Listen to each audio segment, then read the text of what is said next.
It's me, Pops Van Marmalade, and you're watching the Comics-Related Madness Network. So come get some. CromCon. CromCon.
In a world where creatures of myth and legend exist,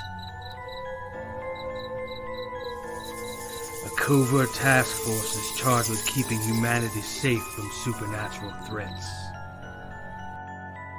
And when young Nancy Moon stumbles into the eternal battle between good and evil, she finds...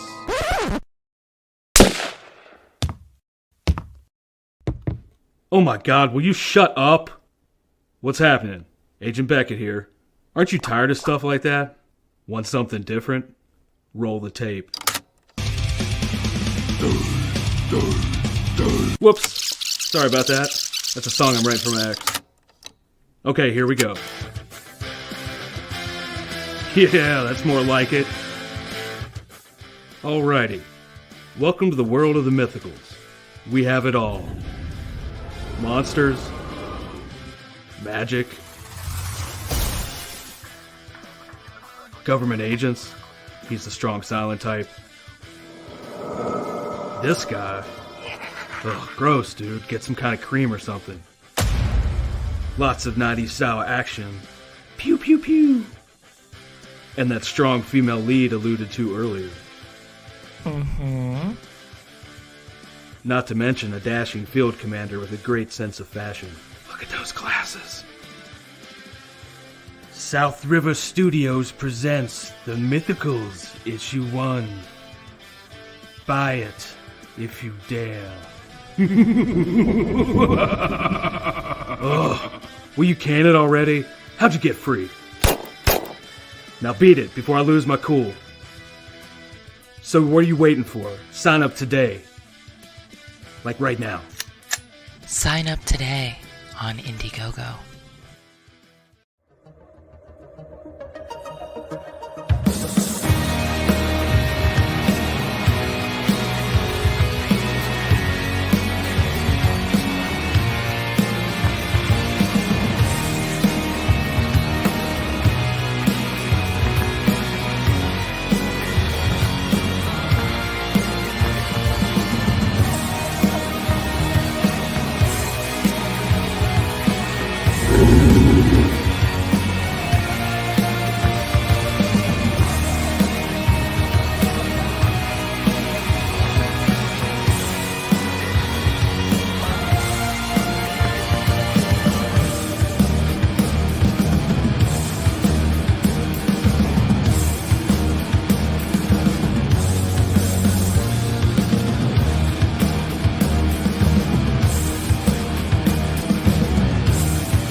And now for something completely different.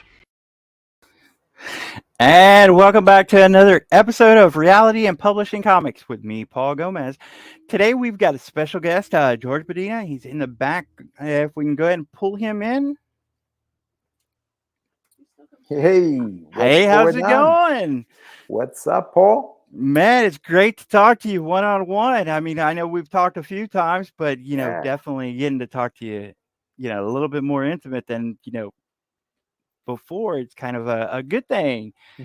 Absolutely, man. Thank you for having me on. I appreciate it. Definitely. Now, so my show really aims towards talking to new creators and letting them know and giving them advice. Of course, I like to have other guests on so they can kind of bounce the same ideas that I'm throwing out there. I'm not really going to hammer on our subject today that much, but I do want to put it out there, which is really longevity in comics. And you've been in comics for a while now. Oh yeah, man. I've been doing this since I think it was like maybe '03. Oh, So going on about 20 years this year. Yeah, since I've been doing this thing. So how is it that you've stayed in comics? Because I mean, comics are hard. It's a drug, Paul. It's like a Yeah. drug, bro. It's like No. it's either it's like a drug or like the mob. You know, you try to get out and it just pulls you back in. You know, it's like Right. it's one of those things where like once you get that bug, man, like you just can't stop doing it. And I started back in '03, and but even before '03, I was doing comics to my own, like as far as like what I thought comics were. I would grab Right. an 8.5 by 11 sheet of paper, fold it in half, staple it, and that was my comic. Like that's how I That's was doing it. awesome. I was doing it like that way before even I discovered Photoshop, and I discovered 11 by 17 pieces of paper to start drawing on. So I was doing that for a while, but like publishing, like self-publishing and really taking it serious, I think it started in '03. And staying in it is just I just can't stop doing it, man. I just love it. It's a passion. I definitely understand, especially since I've gotten into it. Now, let me ask you, if a new creator came up to you and was asking you about longevity and how you were looking at it when you first started out, what advice would you tell them to get ready, or how to get into that mindset of having to be in the industry for a while to kind of make a name? Because I know you made a name for yourself. How is it that you would tell a new creator to be ready for that? I think the main thing, and if I could go back and talk to myself as a younger creator, I think I would tell him to take it seriously. If this is what you want to do, take it seriously. Don't think that you have all the time in the world, that it's not a big deal. Like really, really sit down with yourself and say, okay, do I really want to do this? And really take it seriously. Learn, be a sponge. Just try to learn as much as you can about different, whether it's writing, whether you want to be an artist, take the classes. Nowadays it's a lot easier, right? Because you can go on YouTube or whatever. Yeah. Take it seriously, because I think what happens to us, and for me when I was younger, is I took it for granted, right? I was like, oh, this is fun. I'm just going to keep doing this. This is easy. I could put these books together, and so it's not easy. It's not going to be easy. It's going to be work. It's going to be work. Hopefully it's something you love, so it doesn't feel like work, but it is going to be work. And I think that's the main thing, is just try to take it seriously, man. Don't think you have all the time in the world, because time goes by like this. 20 years go by in a blink of an eye, man. And that's what I tell most of the new creators: do your due diligence. I mean, I kind of stumbled onto it whenever I did, because I didn't think I was going to do this. This was a project for me and my family whenever we were doing it, and we decided to take it to that next level, put it on the shelf, and I just wanted to see them see that product that we made together on the shelf. So I didn't think anything of it, but having put a year behind me, I tell new creators, if you're going to do this, come in with a game plan. I mean, a business model of some sort. You definitely do your due diligence. And y'all got a great show. I tell people all the time, go look at the show, go subscribe, and go up and listen to what these people who have been in the industry for years, see what they have to say and see what they're doing. Yeah. And I'll tell you this, Paul, like I don't have all the answers, and on the show we don't claim to have all the answers. I think everybody kind of goes through their own thing, and everybody takes their own avenue and path of doing things. I think what we try to do, and there's a segment on the show, and Catch the Craze is a show for those watching. Catch the Craze. We go on Tuesday nights at 9 p.m. Live Eastern Standard Time. But I think what we try to do in the segment that we call Get Your Meds is we try to talk about the things that we did wrong. Not so much that we did right, but the things that we did wrong, the things that we should have done better. And now, I mean, the industry changes every day. Kickstarter, crowdfunding campaigns, Crowdfunder and Indiegogo, they're out there now. So how do we navigate through those waters now? Whatnot. Exactly. Whatnot, right. You talk about Whatnot a lot, and that's very interesting too. But that's coming up. So it's good to just, as much information as we can give out there, whether it's the things that we did wrong or what we're planning to do or how we're planning on doing it. I think it's important, because it's like you and I sitting down, say at a bar or whatever, and just talking shop and just saying, hey, what works for you, what doesn't work for you. And I think that's what we try to do on the show, And that's one of the things, like I said, I wanted to make this show for the new creators because Yes. I did come into all those problems. Now, one of the things that I did whenever I first started was I did have that YouTube on in the background. I did try to study everything that I could. And with y'all show Catch the Craze, I had it on in the background, while I was learning how to write, and it taught me so much. It was like one of those things. If you could get the knowledge from people who have been in the industry right now, it's going to further you along. So you're not hit and blindsided by all these problems that we've hit. And I know that the industry's changed since you started, because whenever I started, there's a whole list of problems that were different than I've heard from most people on YouTube's that kind of help creators. That's the reason I love getting your aspect, because you have been in the business. And like I said, I just started. So it's like, I know there's so much I can learn from it. And I know there's so much my audience can learn from it too. Yeah. So let's talk about, let's first talk about the books that you're currently on. Yeah, sure. Before I even go into that, Paul, I just wanted to touch base on what you were talking about just a little bit. I commend you, man. I commend you, because honestly, you as a newcomer, and I know Laurie's on the network as well, Laurie Calcaterra, you guys are coming in at a time where the quality of the indie work is top notch, dude. Yeah. Like when I was coming in, like when we were doing it, the quality wasn't what it is today. Right. A lot of it was, like I was telling you, stapled, books, and the artwork wasn't great. It was, it was passable, I guess. But now, dude, the quality of work that is coming out from the indies, it's out of control. It's rivaling the pros, right? Because a lot of so you guys are coming in at a time where there's a lot of competition. There's a lot of things. There's a lot of options. People have options now. People can go in there and be like, oh, I like that. I like that. So and you're doing a great job. Thank you. Standing out. So that I commend you for that. As far as my books, I mean, I got a book called Russ 5377, which is this guy right here. Yes, it's a full graphic novel, 144 pages, and I've also got a book called The Adventures of Wonder Duck, which is also a graphic novel. And this is 88 pages. So those are the books that I've been working on, and I've had the fortune, I guess, to complete them, because Russ is a six chapter book, so 6 issues, and Wonder Duck right now is 4. I'm working on the next 4 issues of that book. So let's talk about those two specifically. I did read both on both the segments that I had gotten. Russ 5377. Yes. It's very unique. It reminds me of a Total Recall for kids. Right. Is that kind of okay to say? That's cool. Yeah, no, that's excellent. Yeah, I love Total Recall. Yeah, I mean, it's definitely got that mindset where they're in that laboratory, and they're dealing with and they got that group, that three main character ensemble kind of group. Right. Where did you come up with this? So back in 1999, when I first created the character, I was working at an orphanage or a group home. I was doing data entry work, though. I wasn't like a social worker or anything. I was doing some data entry work, and I was typing in the name of. My job was to type in the name of the new kids that were coming into the group home, and one of the names was a name called a kid named Nonami, and I was like, well, that's an interesting name, Nonami. Come to find out, it wasn't Nonami, it was no name. The kid had no name, so they didn't know who he was, right?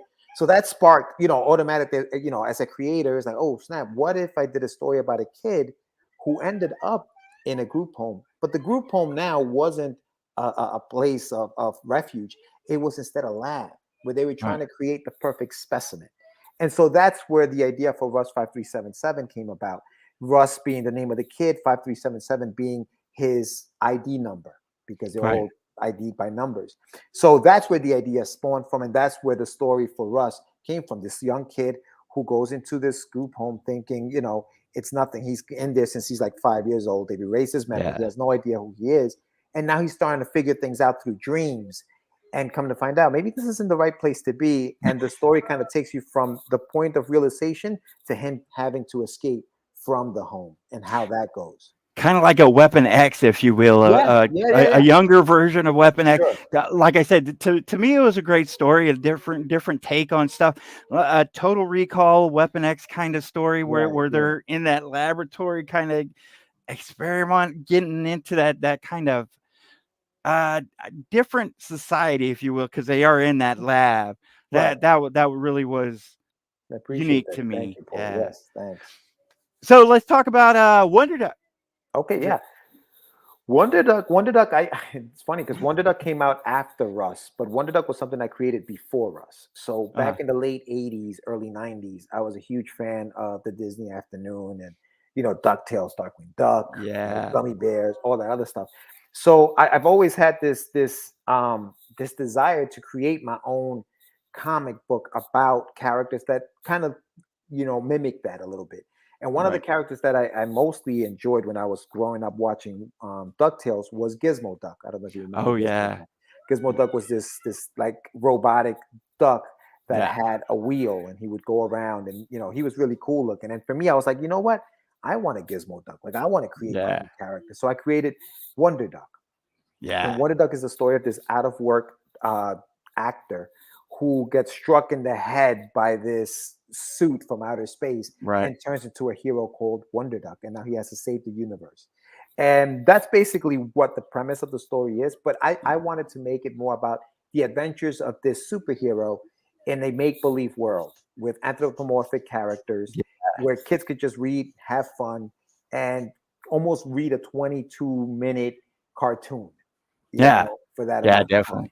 And that was it. And that was the whole point of it, So, and again, I usually kind of equate new books to stuff that's already in the industry. With this one, I felt, that DuckTales kind of like you were saying with Gizmo Duck. And to me, it was like, I don't know, a Captain America meets, kind of the DuckTales kind of thing combined. And that's really what maybe a little bit of Zootopia with that with animalistic, that really was. It made me feel comfortable because that's how I felt what it seemed like, and that's what I think a lot of comics out there are usually a spin or a new take on things, and it's refreshing to get something. Like you were saying, you love those DuckTales stories and stuff, but they stopped.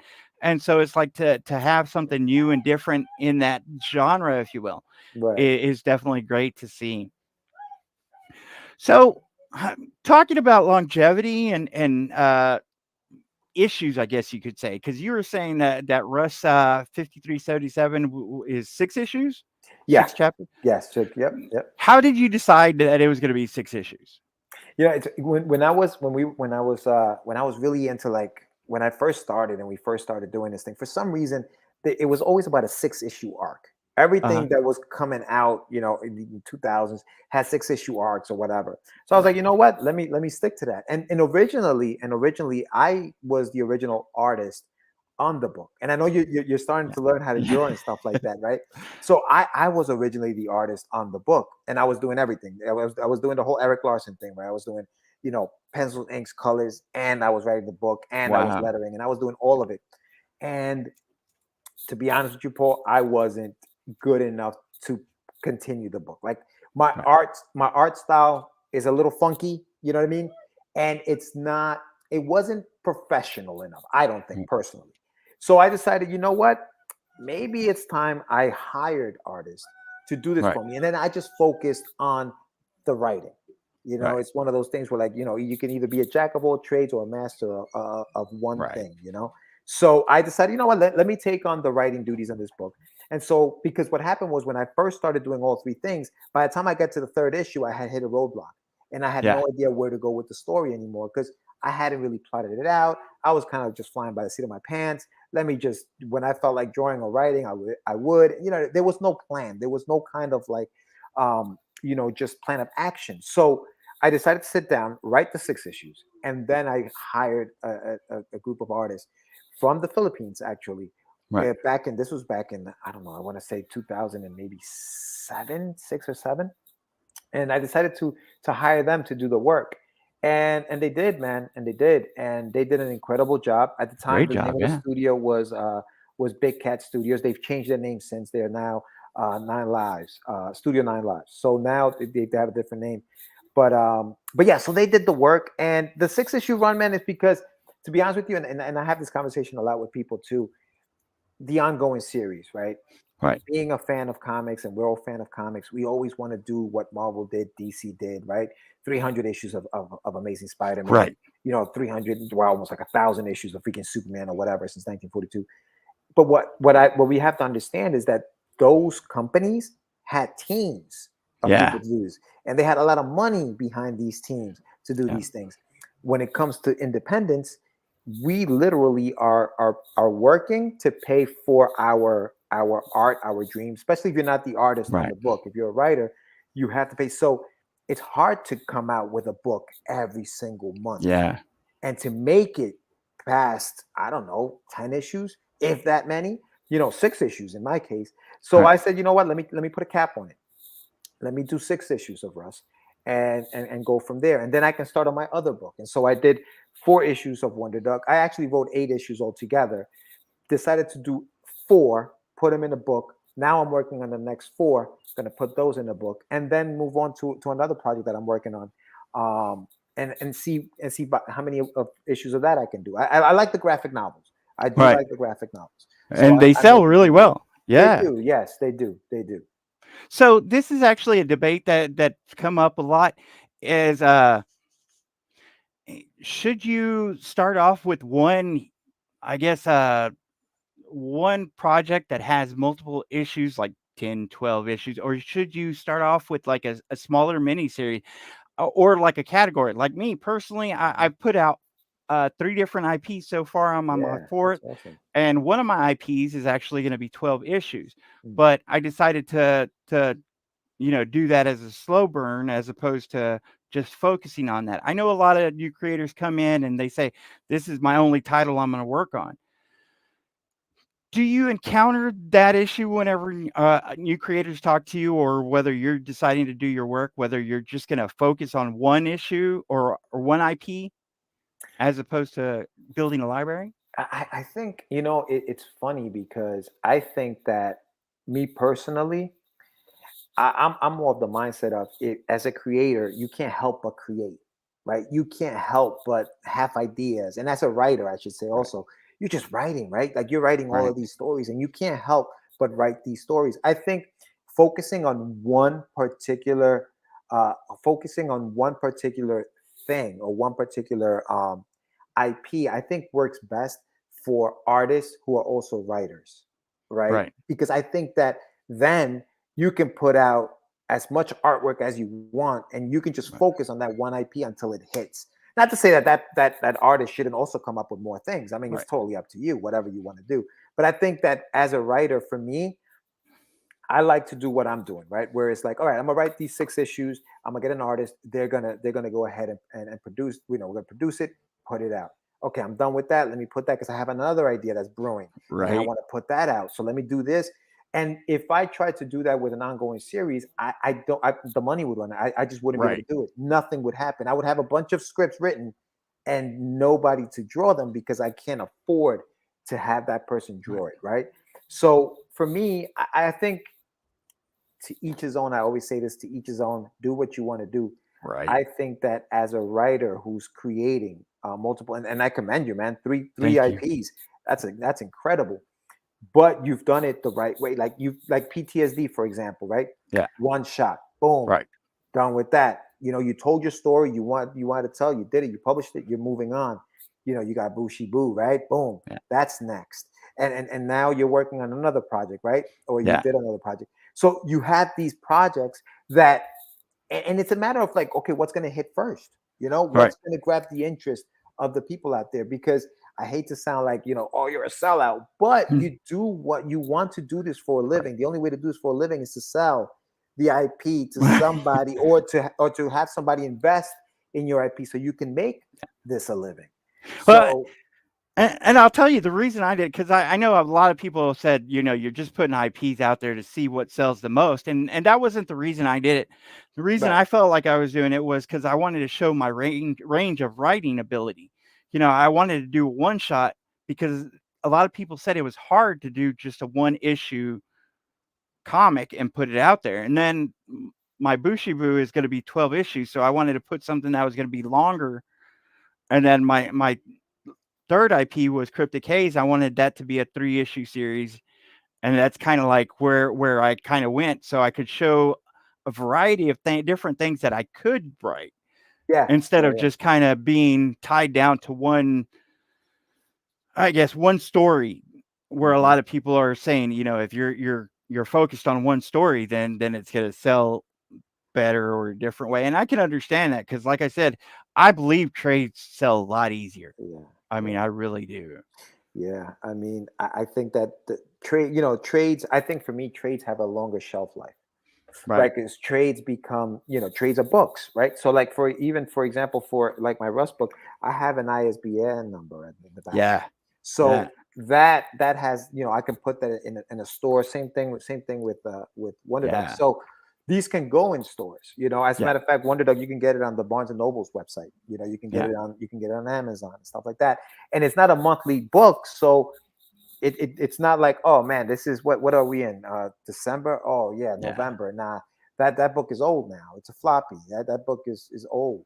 Now there are collectors of comics, obviously we know this. Right. So that first issue may be worth something, or even this broken down into individual issues may be worth something to somebody. And I did sell it that way originally because, again, even though to me I like doing it this way, some people may not want to take a chance on a $15 graphic novel or a $20 graphic novel from somebody they don't know. They may, at a convention, say, for example, they may want to take a chance on a $5 book or a $3 book and say, let me try the first issue. If I like it, I'll buy the rest, which has happened, right? That has happened. So, yeah, I mean, I think the floppies are good for like conventions and stuff like that if you print enough. And I think JD Rosario, big shout out to him. Yeah, definitely. He's big on printing in bulk. He's big in printing, the big print runs, so that you have books to kind of give away because they're costing you cents to print at this point. When you're doing on demand, those books are costing you $2, $3, $4. No, I'm not gonna say $4, but maybe $3 a book, $2.80 or something like that. Yeah, you have to sell it for a little higher to make a return, and you can't really give those away too much because they're costing you cash. Right. No, I definitely understand that, and I've talked to JD about his method, and I'm looking into that myself because I usually print on demand. Let's show some of your stuff here. I don't know if I can do the share screen because I'm bad at this. So give me just 1 second. Let's see. Go for it, man. Go for this it. Go is let's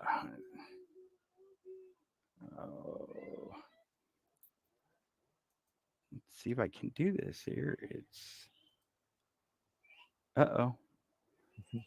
I've always been bad at this. Yeah. Yeah, dude, sharing these screens on live shows is not the easiest thing to do sometimes, to be honest with you. Does that work? Did that work? I don't know. I still see you. No. Yeah, see, I'm bad at this, and I'm gonna kick myself out of the room. Out of the stream. Yeah. Let me see if I can bring anything up.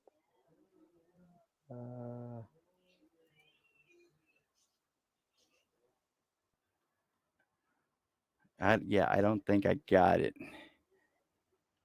That's all right. Let's see if I can pull up anything. Yeah, man. So like, I know that you're working on some more stuff, man. I'm really happy about the way you're doing it too, man. You're hitting stores straight up. Thank you. Yeah. Hitting up stores and say, hey, put my book in your store. And that's amazing, dude. That's amazing. That's amazing. Yeah, I put a show out about getting into LCSs, and that was definitely a difficult thing for me. And I understand that a lot of people are kind of hesitant about doing that. Yeah. But it really pays off if you do your legwork. Yeah.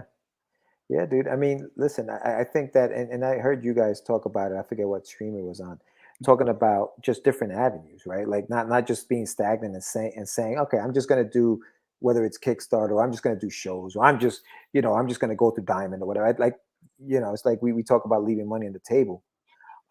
When you limit yourself to just one thing, you're going to leave that money on the table. Right. So I agree with you, man, and I love the fact that you've taken the bull by the horns and saying, all right, let me hit up some of these stores and see what they got. What's the worst they can say? No.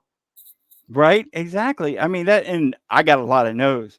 It took a while for me to get that into a few stores, and it's one of those things that you got to build a relationship. I am terrible at sharing screens. I'm sorry. I've got a little icon down here that says I got the screen here, but I don't see it. Yeah, let me see if I can. It says sharing screen is easier with two things. Let me see if I can. Let me see if you see that. Do you have anything that says share it? I did, but it pulled out a different screen.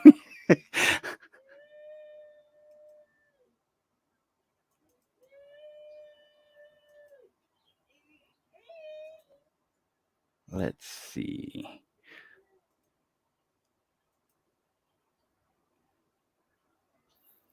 Yeah, that's all good. I mean, if you can't share, it's all good. I'll pull them up here like this visually.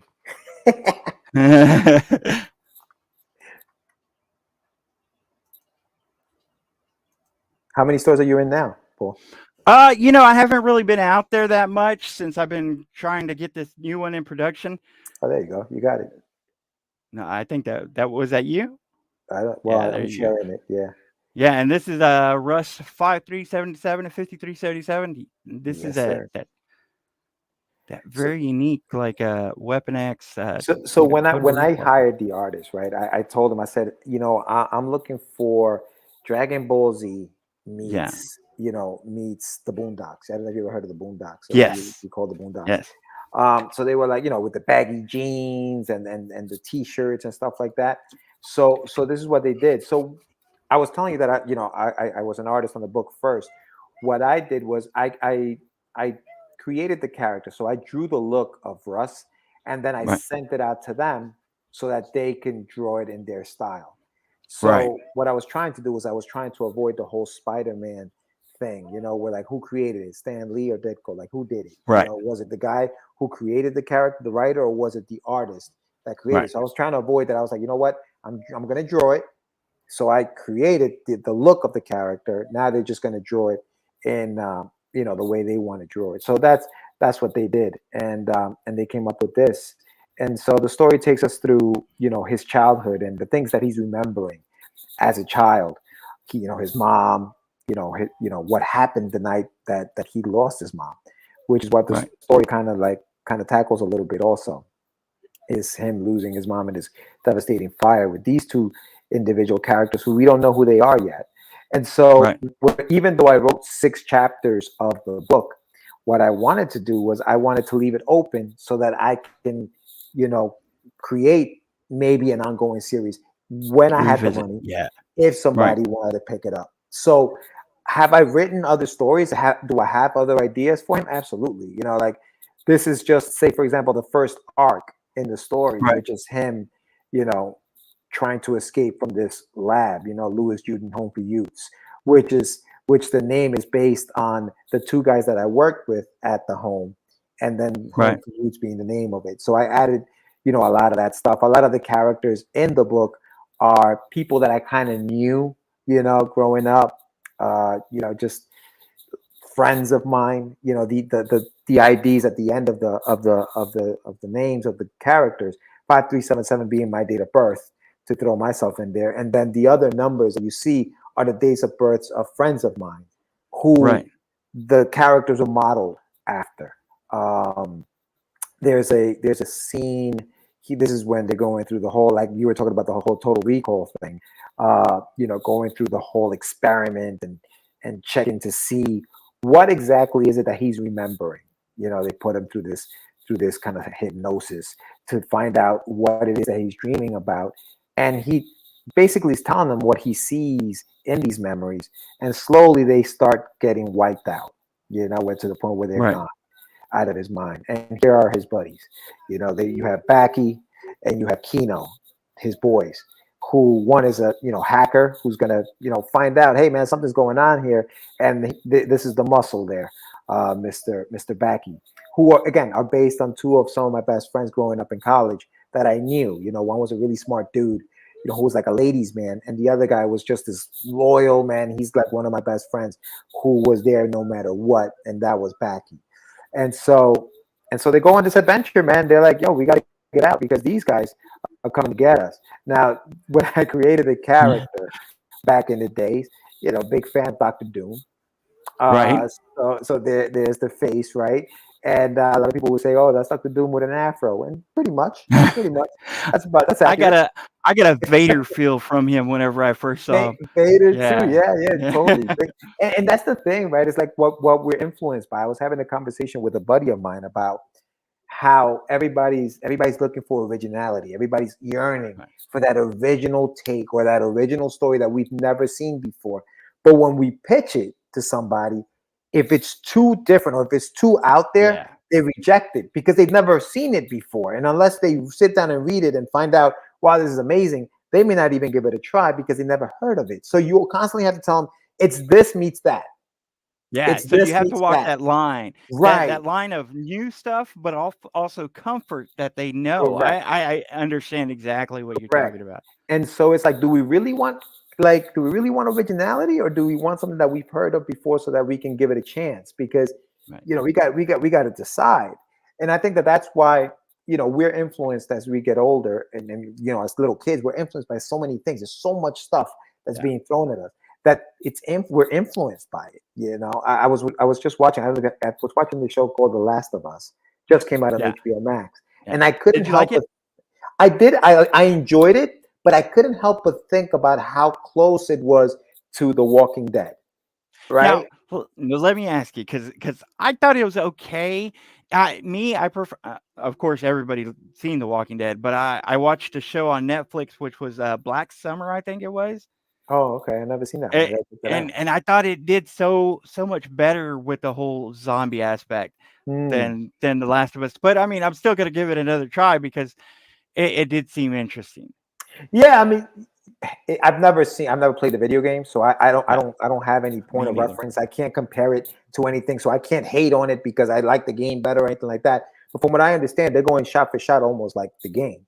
Yeah. But what I did enjoy, I'll tell you this: it's an hour and a half for those watching, no spoilers, but it's an hour and a half. So I thought that was pretty long. Like I'm like, damn, this thing better be fantastic to keep me interested for almost the length of a movie. Yeah. And while I love Pascal, I couldn't help but think about the Mandalorian when I heard him speak, and even that wolf and cub kind of scenario they have going on with him and the daughter. It reminded me of him and Grogu or Baby Yoda. So once that happens, dude, I'm like, oh man, this thing has to. And I don't want. I want to give it another. I want to watch the second episode just to give it a shot. Right, you and me both. Didn't wow me, Paul. I'll say that. I like that's where I was. It was okay. It was good. I'll definitely watch the next episode. I read a review earlier today where they said there was a lot of times where I thought that wouldn't happen. Right. You're in the middle of an apocalypse and you're just killing each other. And again, I'm not trying to give anything away, but it's like. There were a few times where I'm like, really? Yeah. I mean, I'll give it a shot. I'll check out the second dish. I'm telling you, if you have a chance, go on Netflix, check out. I think it's Black Summer, but check that one out. It was great. Nah, we'll do. But yeah, like you were saying, you have to walk that line of comfort and also originality to get that reader to pull in. And I love the fight scenes in this book. I love the fight scenes. Yeah, they it's funny because when I send and I don't know how you work with the scripts and your artists and how open you are with them, but when I send it to them, again, this was written many years ago, and so I've learned a lot since I first published this book as far as writing goes. And so I basically left it up to them. I said, all right, this is what's happening in this. I almost did the Marvel way, right? Where I was like, I would just say this is what's happening on this page, and then they would break it out and do what they had to do with it. So I got a lot of this is them, like the way they break everything down and things like that. I told them what was going to happen in the page, and then they went in and did it, and they ended up with some really cool dynamic stuff, man. Like I really enjoyed what they sent back. So I was like, holy cow. And this was, I would have never done this, as far as, artistically, that's why it was something that I was very grateful for what they did with the book.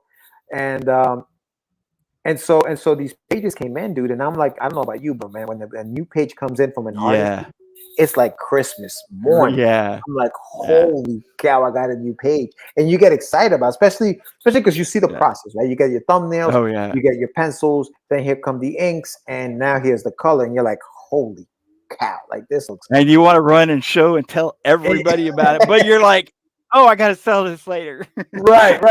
Exactly. So yeah. So every book, I mean, I was doing, I think this is a 24-page book. And so that was the to be continued book. They captured your buddy, and they put him through these machines. And then what I did was this was like an anniversary edition, because I had put the single issues out, which is this guy right here in black and white, for the 21st anniversary of him, which was back in 2000. It was going to be 2020, but the pandemic happened and I wasn't able to do it. So yeah, so this book had like a next chapter 2, and an ad for our show, and then it had like a little quick reminder of why I was doing it. This is the actual image that I drew of. Oh, that's Rust. awesome. Yeah, so that was my my take on the character, and then they did what they did, and then I gave a little preview of chapter 2 and what was going to happen beyond what was happening there, just like a preview of the next few pages of the book. And I got to tell you, they did an incredible job with what they did. I mean, I love the expressions that they drew on the characters, and these guys, they've done animation for some anime and stuff like that, in Japan. So they've gotten a lot bigger than they were when I first hired them. So when I asked them to continue the book, a lot of it, we can go into negotiations with artists. I think that artists definitely deserve to get paid for the work that they do. I think that transparency is important when you're dealing with artists as writers, and let them know what the expectations are. If there's a deadline, how much you have in your budget, man. Like, this is my budget. Can you work with me on this? If they can't, then they can't. And either you go ahead and try to find the money to get them, or you move on to another artist who can maybe work within your budget. Because I think what happens to us sometimes is we just say, you know what, let's blow the budget. Who cares? I love this artist. Let me do it. And then you realize 2 issues in, say, for example, that you just can't afford them anymore. And then that great artist you can't afford anymore. Now you got to downgrade to what you can actually afford. And the series suffers because now the artwork isn't the same. And if you've built a fan base, that fan base is expecting that quality of art. If you can't deliver it, will they stick around? Your writing better be fantastic. It better be fantastic, So, and having talked about that book and how you process things, where do you see your career going, or where do you see your next steps going in the comic industry? I definitely want to. I mean, I'm loving doing the show with Sam, Catch the Craze. I love doing the show. Amazing show. I think it's something that's important for us to have, as indies, something like that. Where we showcase, indies and talk about their projects and stuff like that. I think we need that.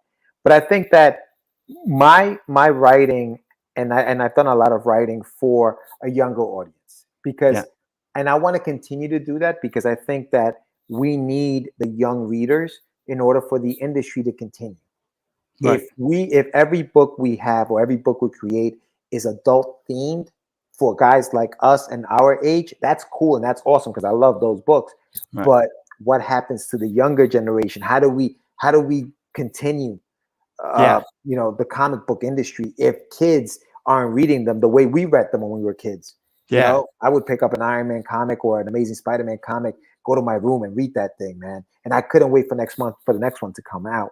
So I think we need to still have something for the younger audience. And if you want to create stuff for the adults, hey man, by all means, do it, no doubt. But I think we need to have something for the younger audience as well, without messaging. I never, and if there was, maybe I was just too young to see it.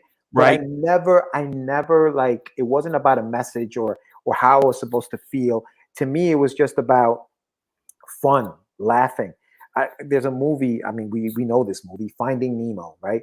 Finding Nemo is a great example of writing not just for kids, but for adults as well. Yeah. While the kid is watching this cartoon for Dora and for Nemo and for this adventure that they go on, the parent now understood that, man, sometimes you got to let go. Sometimes you just got to let your kid go and let him find his own way and not hold him back. And that message was amazing for the parent. But the kid never maybe saw that message and just felt like, yo, this is cool, man. Dora doesn't remember anything. Ha ha, you know what I mean? Whatever. But that's what I miss. I miss that. I miss that, you know, and that's the kind of stuff I do want to write, because I feel like we need that stuff too. Like we need stuff with positive influences. And I don't mean, you know, being, they use the term woke now or whatever. I don't mean that kind of stuff. I mean just positive. Just be good. Just be a good person. Be a positive person. That's all. That's all, man. That's all. You know, without putting in your you know, your philosophies and your things into your books. That's what I'm trying to do. And I have another book that I'm working on, and I'm going to be you know, talking more about it as it comes along. Right now, I'm in the writing process.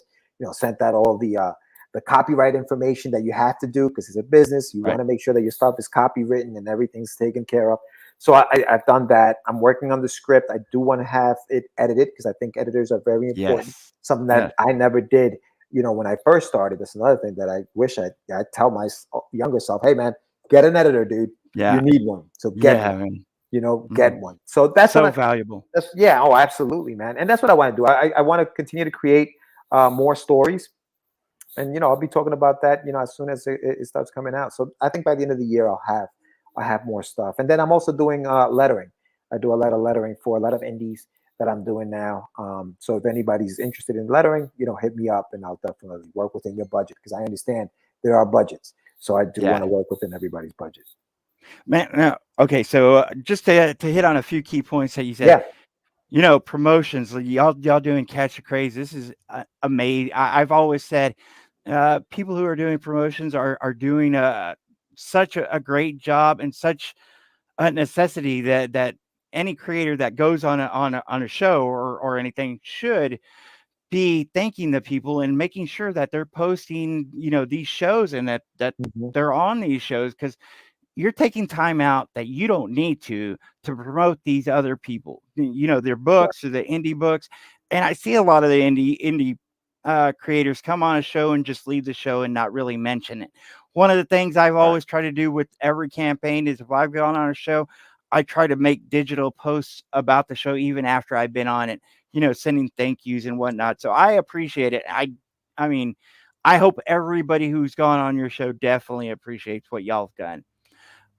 You know, talking to a second point about the younger audience, I agree with you. I'm me personally, I don't know if you've heard or read my stuff.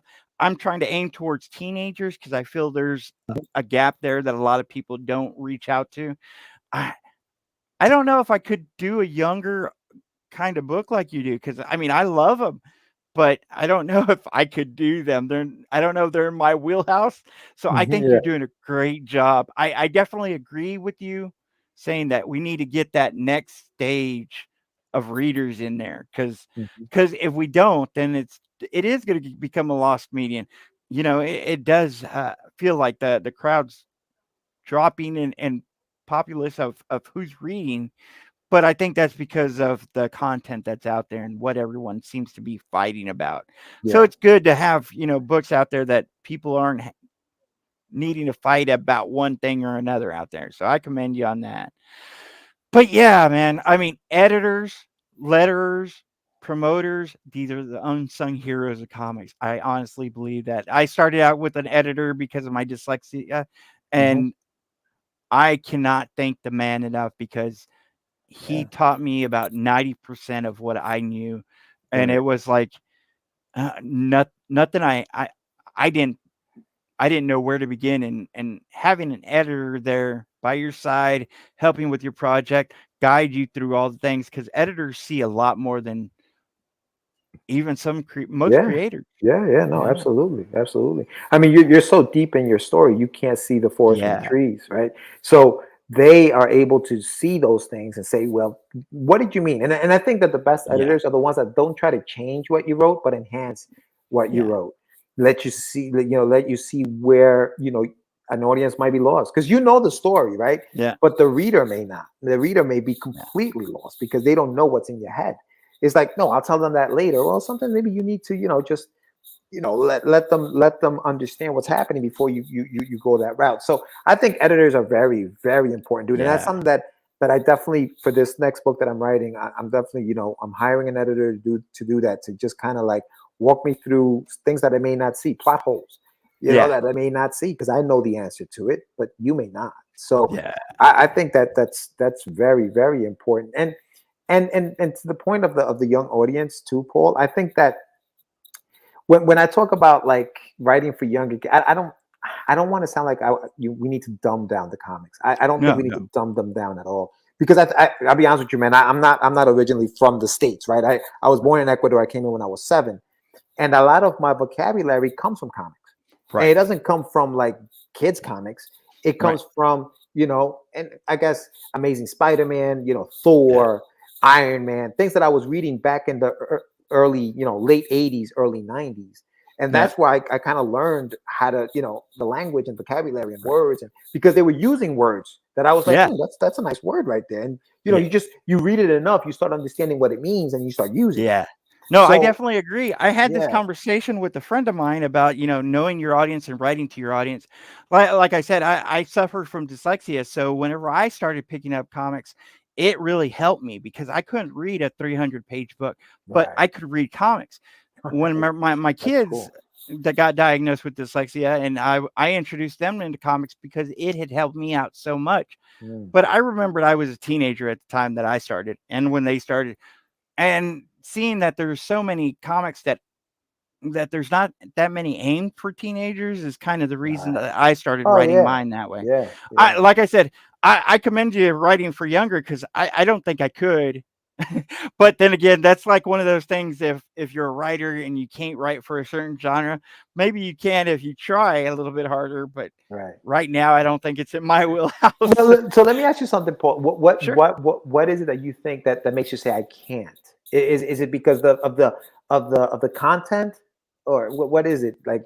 Well, What do you think it is? it's like writing a comedy. Okay, so like I'd Oh, love to okay. write a comedy one. There's a certain technique or something about it, gravitas about it. There's some people that have came to me and said I couldn't write a horror, but I didn't think mine were horror. I just kind of wrote stories. and Right. and I'm like, you can write something if you just sit down and write. Mm. But I don't know if I took a chance and wrote a romance story How'd that come because out? man, it came out great. I didn't think it was going to come out good at all. But Yeah. See, a friend kind of was like, "Hey, write a romance so I could put it in my not trilogy. I forget what it's called when they put it anthology. The anthology. anthology." And I was like, Yeah. "Yeah, I'll write one for you." And I wrote it, and I didn't think me personally. But then again, this is the way with all my. Don't tell anyone. But whenever I write, I'm like, nobody's gonna read my write. Right. Whenever I wrote it, I gave it to my friend, and they were like, "This is amazing." I'm Yeah. like, "Okay." Then I gave it to a few friends that were, female because it's a Yeah. romance, and they Okay. were like, "This is so great. You got to put art to it." Mm. And after I did and showed one or two of them, they're like, "This is better than half the romance stuff that I've read." And I'm like, See, it's funny because I think I truly believe this. I think the reason why comedy and I think horror are two of the hardest things to write, I think is because not everybody has a sense of humor, and not everybody, and not "Yeah, what scares you may not scare me. right, Like what scares you is totally different than what's going to scare me. Some people like gore, some people don't like gore, some right, people, what is it like for me? some of my favorite I love scary movies. I haven't watched a movie recently that I could be like, oh my God, that scared the crap out of me. I haven't, like, but there are things that may scare me that may not scare somebody else. Comedy's the same way. Things that make you laugh may not make me laugh, right? We just it's a very subjective thing. So when you're writing that, you got to write. I think at that point you have to write. And there are techniques. Stand-up comics have this technique that they can take something and make it funny. Like what I have. Bill Burr is I love Bill Burr as a comedian. Yeah. His comedy's it's it'll hit you. So if you get easily offended, you may not find him funny. You may just think he's an a-hole, right? Right. Yeah. And like the comedy that I like is a lot of dry sense of humor. So I don't know if I could write, a general type of, but I didn't think my stuff was horror. I thought it was just a story, and then everyone's like, it's horror. And I'm like, is it psychological kind of horror? Because it's not, my stuff is not grotesque or shocking jump scares. That's the kind of stuff that scares me, dude. The psychological stuff. That's what scares me. That's what messes my head. Is that kind of stuff. So if you're writing that stuff, that's to me, that's hard. That's what people tell me, and I'm like, I guess. Yeah. But yeah. Like I don't know if I could write. I want to try to write a kid's book because I got a young one who's 6. But I don't know if I could. Yeah. I think you can. I mean, when I'm writing, say for example, like a Wonder Duck comic, it's like me sitting down with like action figures and playing, and where would that go? Where would that? I can play with action figures. So, that's the way I look at it, and then try to keep it so that I'm not cursing every page. Keep the sexual innuendos off the page. That kind of stuff. Yeah. But to me, I think that. Hey, listen, you're a writer, writing is fun, dude. Writing is an escape. Yeah. Writing is therapy, bro. Right? Man, when everything else reading. Reading is, Yep. When everything else is going wrong, you having that ability to write it down just makes all the difference, Yeah. I mean, it really is great. Yeah. So like I said, I mean, we want to talk about longevity, and we want to talk to those new creators out there. What other kind of advice would you give them? What kind of advice would you give them on the number of books that they should be doing, or like in a series? Yeah, I think is you got to look at your bank account, man, and you got to be realistic about what you can afford. If you can afford to have this thing go on for how many issues you want to do it, then do it. And but make sure you're committed to it, because the last thing you want to do is create this fan base that loves your book, and then all of a sudden you realize, yo, dude, I'm burnt out. And I mean, it happens, right? It happens. You're like, I need to stop. I need to stop, because once you create that monster, it's kind of hard to put it back in the box. It really is. So I think, to me, that's why for me and I've done this is I've gotten down to, like, not an ongoing series, but something that I can put that in a graphic novel, sell that, maybe take a little break because I can promote it, I can sell it, I can keep doing stuff with it while I'm working on my next book at my pace. But I think that's, to me, the key is just making sure that you're honest with what you can actually do, what you can afford, and all that stuff. Don't bite more than you can chew, as the saying says, because you're gonna get stuck, man. You're gonna get stuck, and you're gonna let somebody down, which I guess shouldn't matter, like whatever. But we're in the business of consumers and entertainment, and entertainment, and now the people you answer to are the people who are supporting you, who are paying for your stuff, who are your fans, right? You owe it to them to do stuff, and just be honest, man. Be honest with yourself. Be honest with yourself, man. This is what I can do. This is what I can handle, and this is what I'm gonna do. Have a plan, man, and have a plan. I think, to me, planning is key. So we're reaching the hour mark. Go ahead and tell people where to meet you, what you're doing right now. Yeah, absolutely. You guys can definitely check everything I'm doing out on my website, getyourmeds.com. It's a play on my last name. Doesn't mean I'm a drug dealer. Get Your Meds is the website. Go there. You can get stuff like my comics. I have T-shirts on there, and I also have just a schedule of appearances that I'm going to be where you can, when you can, the interviews that I've done, kind of thing. So check that out. Also, check me out on Tuesday nights live at 8 p.m. Eastern Standard Time on Catch the Craze. It is a podcast that I do with my buddy Sam Vera, where we talk about just indie stuff. Basically, Get Your Meds is a segment that we do on there, where we tell people about the do's and don'ts, the things that we've done wrong, the things that we're trying to get right about the industry. And then we also have, guests on our show, talk about their projects. Paul, you've been on the show. Yes. We love having you on. So, so make sure you check that out. Subscribe to the channel, like it. Subscribe to this channel, like it.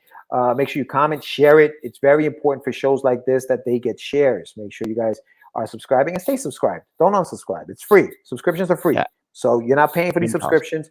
Make sure you do that. I thank you so much, Paul and Pops in the background, for having me on the show and letting me come on and tell my story to a certain extent. But yeah, definitely catch me on Catch the Craze. Check out getyourmeds.com. If you do need any lettering, let me know, hit me up, and I can also do that as well. So yeah, that's me. And like you said, we're in the business about, catering to our fans. And let me tell you, as far as a fan go, I am a fan of yours and Catch the Craze. Like I said, and I've probably said this a million times to 100 million people. Whenever I first started, I had 3 or 4 shows in the background just religiously, and Catch the Craze was one of them. Because of y'all. I mean, I really was influenced by a lot of the stuff. So, I mean, How did you find the show, Paul? How did you find it? It's a funny thing is whenever I first started, I talked to that editor. Like I said, I got my editor first, and he told me to go onto YouTube and look up, indie comic book kind of shows. And that's kind of where I found it. Y'all have that segment, 10, I call it 10 seconds or less. It's 10 minutes or less, but I call it 10 seconds because I was writing and it'd be like 10 seconds would pass and it'd be over. I call it 10 seconds, but y'all have that one. And I catch all the people y'all had promoted on the show. And that's how I caught it. Okay. So I'd have it on, like I said, yours in a cycle with 3 other shows. Yeah. And it really helped me get to where I put out my first comic, and I was a fan ever since. So yeah, dude. I mean, listen, you guys are doing your thing on this one too, man. And you, man, like I said to you in the beginning, I mean this, man. I'm very proud of what you're doing, how you're going about it. The hustle is real, my man, and you're doing your thing. I love the fact, big shout out to your. I think we could talk about your publisher, right? Yes. Big shout out to Paul Hayden at ASAP Imagination. ASAP. They're doing their thing, and they, you're publishing through them.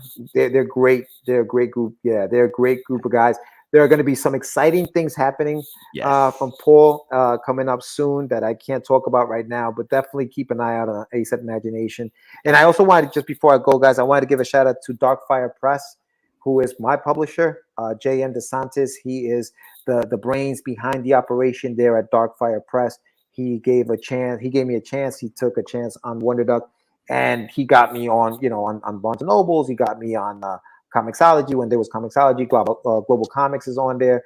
Look who's coming in. Put that book back up there. Yeah. I'll do the 1 second. This book right here. This guy right here. This guy. The Adventures of Wonder Duck. Duck. Yeah. That's what I'm talking. Yeah, dude. You gotta show that. You don't need that 1 second. You know better than that. Yeah, man. So big shout out to them, man, who helped me put this book together. I think, we want to do this on our own, but sometimes it takes a village to do this. And all those cliches, right? No man is an island and all that other stuff. No, so you do it over there, man. It's thanks, when I started doing this, I had 2 ways of looking at it. I could be me and just try to promote for what I thought, or I could try to promote as many people, podcasts that promote. And I've been sharing you guys stuff since I first seen you, because you share other comic book stuff, and that's the whole gig right there, man. Yeah. Get eyes on what everybody does. That's all I'm trying to do. That's what you do. I appreciate it. You guys get it. I'll let you know. Thanks, Pop. And like I said, that's all I got for this week. But if you need some inspiration, Catch the Craze, check out Yes, sir. George. Give me a call if you need to. I'm here for anyone that needs Absolutely. any advice, any help. And we'll catch you next week. Thank you, George, for being here. Thanks, guys.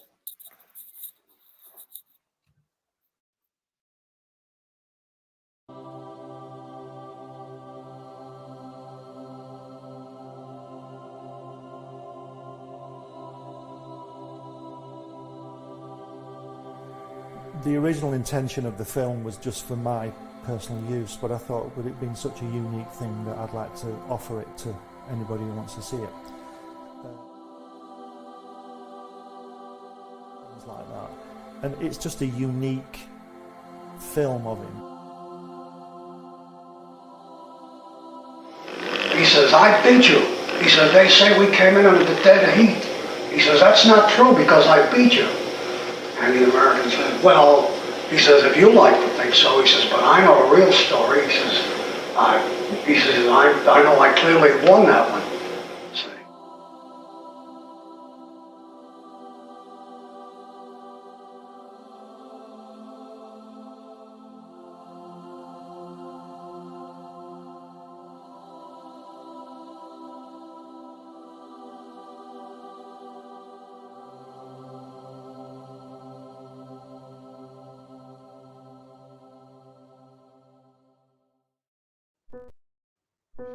There he is. Bringing you sex, sass, and style.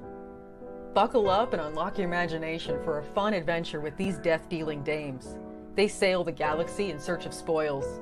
The most dangerous acquisition, and the most fruitful, are the legendary Splinters of Yggdrasil. The Splinters are magical artifacts forged from the Tree of Life that wreak havoc on the universe. The missions are perilous, but the bounty is glorious. Enjoy our hyper-fictional wonderland. How is a pirate ship sailing through space? 'Cause magic. How do they heal so quickly after battle? 'Cause magic. How are they able to communicate through jewelry? 'Cause magic. It's all about the characters. Abo, rough, robotic, ready. Mo, carefree, callous, courageous.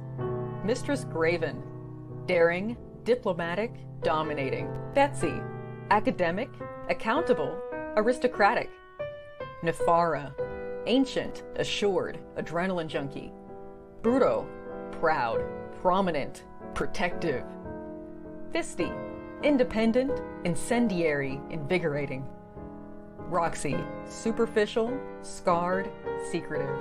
Once you get to know this diverse crew of mythical miscreants, you'll be anxious to find out what trouble they'll get into on the next episode. Go to abogrizzly.com and order both halves of the first episode today.